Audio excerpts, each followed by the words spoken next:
The girl spat a thick wad of phlegm onto the window glass, then lifted her shirt and smeared it evenly across the surface. But the pitch-black surroundings outside prompted her to begin calling out loudly for her companions. Her sharp voice, however, received no response. She began to observe her surroundings. Since no rescue was coming, she knew she had to rely on herself. Suddenly, a different window caught her attention. Through the glass, she saw a staff member busy with something. It felt like a lifeline. Desperately, she made noises to try to attract his attention.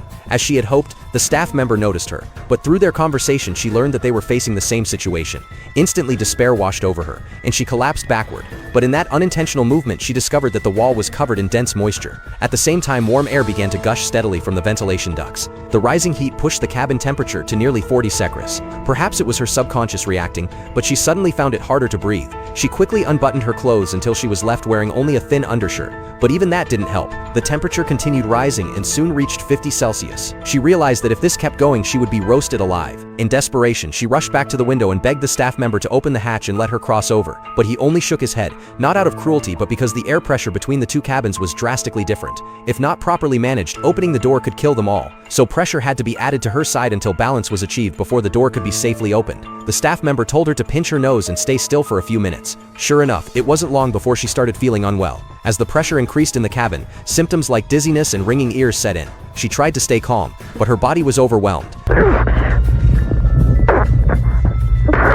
The bursting pain in her eardrums was the last straw. Just then, the staff member's voice came through like a song from heaven. He told her the pressure had nearly equalized. She tried to open the valve, but after everything she had endured, she was too weak. Out of strength, she grabbed a nearby wooden stick and began striking the valve repeatedly. Each hit loosened it a little more. Indeed, when faced with the will to survive, all obstacles become paper thin. The latch finally came off, and with the help of the staff member, the door opened. He quickly grabbed her arm and pulled her inside. The moment she crossed over, she began gulping down mineral water, knowing that if she had been a minute later, she might have died from heat stroke. Once everything settled down, she realized she had merely moved from one trapped space to another. The three of them began exchanging information. From what the girl revealed, one of the men quickly realized that the situation was grim. Everything was caused by a fire outside. Their only option was to stay put and wait for rescue. But there wasn't enough oxygen for all three of them, and it was only a matter of time before they suffocated. The girl moved toward a nearby emergency exit, but the staff stopped her. If the outside flames met the limited oxygen inside, the fire would intensify and kill them faster. Then something seemed to click in the girl's mind.